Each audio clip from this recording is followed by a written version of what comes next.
You're both Kansas City kids. Okay, so go ahead. Who won the World Series? Let's go, Royals. I'm in. All right, and Evan Boehm did throw out the first pitch, albeit it was wide and outside and hit the fence behind home plate, but he did throw it. Well, when you're throwing to a mascot, it's kind of hard to throw a strike because you can't see how fast the ball's coming in at him. But how excited are you, Logan, to play in your backyard at Arrowhead Stadium this weekend? Oh, I'm thrilled. It'll be a good chance to go home and play in front of my family. A lot of people that have been with me, cheering me on since I was in Pop Warner football. I know a lot of my Pop Warner coaches, and some of those guys are going to get to come out and see the game. So it's just a cool kind of get to pay back and give some of them like some tickets to come watch me play at Arrowhead Stadium when they helped pave the way for me to get where I'm at. So.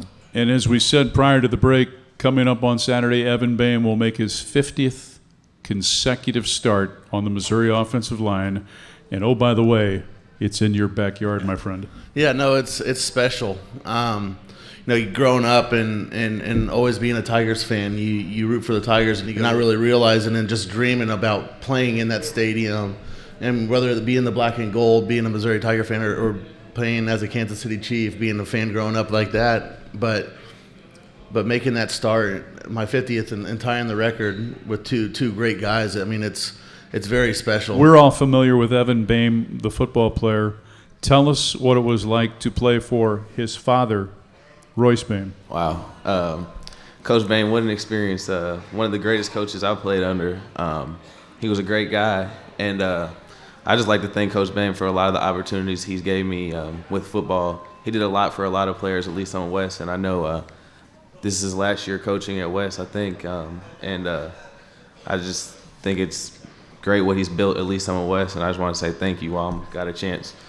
You've obviously been very, very close with your father, Evan, for obviously a long time. But as he's gone through this decision that this is going to be his last season, how many conversations did you guys have about that?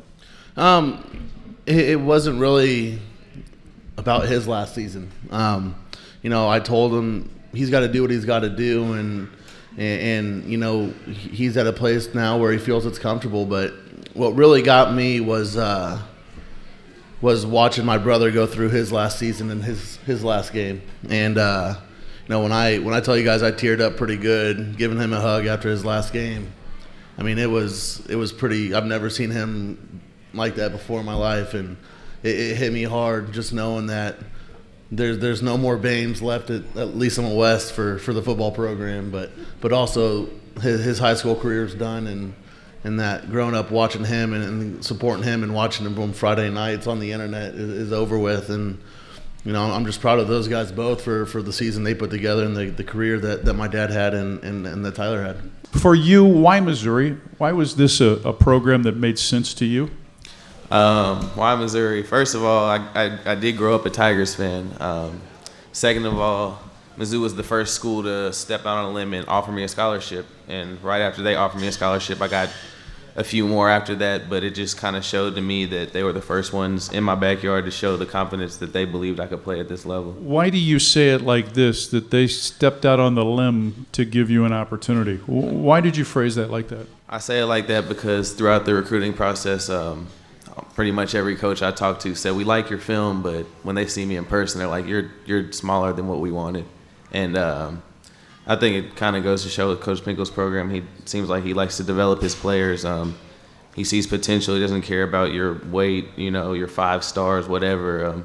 He knows you can play. He knows he can develop you into something. He's going to take a chance on you, and I appreciate that. Evan, for you, sum it up for us, this experience at Mizzou and what this has meant to Evan Boehm to be a part of this Missouri program.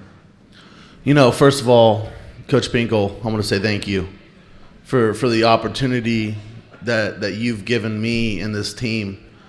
Seeing an 8th grade kid run around on William Jules Field during a one-day little camp and offering me that night, and I really didn't know what I was getting myself into, to be honest, and it blew up, and you can tell that him and his coaching staff believed in me since day one, and they were always right there since day one. So So I want to say thank you from the bottom of my heart for how special you've made me feel, and how much you've done for this team, and not only just as a player, but as a person as well. And your fatherly advice that you give on Thursdays really do work, and I do love listening to those.